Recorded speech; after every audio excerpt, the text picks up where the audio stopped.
Hello students, तो हम लेकर आए हैं आपके लिए एक और मोस्ट इंपॉर्टेंट टॉप 10 एमसीक्यूज की वीडियो। और ये रहता है आपका चैप्टर नंबर 3 से, ह्यूमन डेवलपमेंट, मानव विकास से। फिर याद दिला दिया जाए आपको कि जैसे ही आपको हर चैप्टर के एमसीक्यूज, इंपॉर्टेंट फैक्ट्स, ये सारी चीजें देखने को मिलेंगी, इसलिए चैनल को लाइक शेयर सब्सक्राइब जरूर करके रखिएगा। शुरू करते हैं इसको। अगर हम सबसे पहला क्वेश्चन आता है कि जो मानव विकास का कॉन्सेप्ट था, कि मानव विकास की अवधारणा किसके द्वारा दी गई, तो इसका जवाब रहता है महबूब उल हक। अब देखिए, इनके बारे में ये चीज़ याद रखिएगा, ये फॉर्मर पाकिस्तानी फाइनेंस मिनिस्टर हैं, यानी पाकिस्तान के पूर्व वित्त मंत्री थे। इन्होंने इस अवधारणा को पेश किया था। उसके बाद इंडिया की तरफ से डॉक्टर अमर्त्य सेन, इन्होंने किस सेक्टर में, किस क्षेत्र में नोबेल प्राइज को जीता था, तो जवाब रहता है अर्थशास्त्र, इकोनॉमिक्स में। तीसरा क्वेश्चन कि मानव विकास के प्रमुख उपागम कौन से हैं। देखिए, उपागम मतलब अप्रोच, यानी समझने के तरीके। मानव विकास को समझने के 4 तरीके हैं: कल्याण उपागम, आय उपागम, आधारभूत उपागम और क्षमता उपागम। ये 4 अप्रोचेज हैं। वेलफेयर अप्रोच, उसके बाद income approach, basic needs approach और उसके बाद कैपेबिलिटी अप्रोच। देखिए, जो चौथा नाम आ रहा है ना, क्षमता उपागम, ये अमर्त्य सेन के द्वारा दी गई थी। और जो ये आधार आवश्यकता उपागम है, इसको दिया गया था ILO के द्वारा, इंटरनेशनल लेबर ऑर्गेनाइजेशन के द्वारा।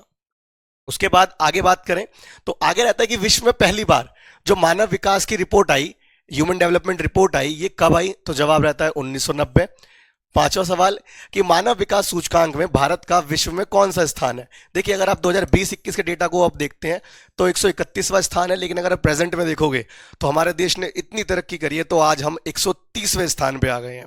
उसके बाद छठा सवाल रहता है कि भूटान अपने मानव विकास को किस आंकड़े में, किस डेटा में मापता है। ये बहुत आसानी वाली बात है। ये नापता है अपने देश के डेवलपमेंट को सकल राष्ट्रीय प्रसन्नता, ग्रोस नेशनल हैप्पीनेस से नापता है, GNH में। यानी कि अगर इस देश के लोग खुश हैं तो देश का विकास हो रहा है, देश के लोग खुश नहीं है तो देश का विकास नहीं हो रहा। इस तरीके से अपना ह्यूमन डेवलपमेंट नापता है। उसके बाद मानव विकास जो रिपोर्ट आती है, ये कौन सा डिपार्टमेंट लेकर आता है, तो ये चीज याद रखिएगा, ये UNO से एफिलेटेड एक डिपार्टमेंट है, UNDP, United Nation Development Programme. यही हमारे लिए मानव विकास की जो है रिपोर्ट लेकर आता है। उसके बाद आधारभूत आवश्यकता उपागम, जो भी अप्रोचेस वाले क्वेश्चन में बात करी थी, ये उपागम दिया किसने था, तो बात रहती है इंटरनेशनल लेबर ऑर्गेनाइजेशन, अंतरराष्ट्रीय श्रम संगठन ने। उसके अलावा मानव विकास सूचकांक का जो स्कोर आता है, वो कितने से कितने के बीच, देखिए 0 से 1 के बीच में आता है और 3 डिजिट में आता है। जैसे अगर आप मान के चलिए 0.891, 0.891, अगर इस तरह का आपका स्कोर है तो आप टॉप में जाओगे। जैसे नॉर्वे, स्वीडन, यूरोपियन कंट्रीज आगे रहती हैं हमेशा। भारत की स्थिति की बात करो तो भारत मीडिएटर है।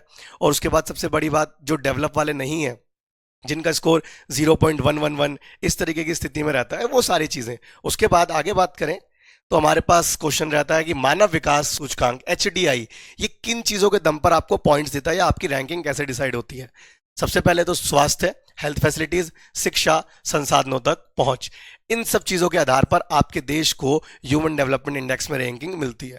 उसके अलावा लास्ट का क्वेश्चन आपके लिए, कमेंट्स में इसका आंसर गेस करिएगा कि दुनिया के सबसे ज्यादा मानव विकास वाला और सबसे कम मानव विकास वाला कौन सा देश है। अपने कमेंट्स को जरूर लिखिएगा।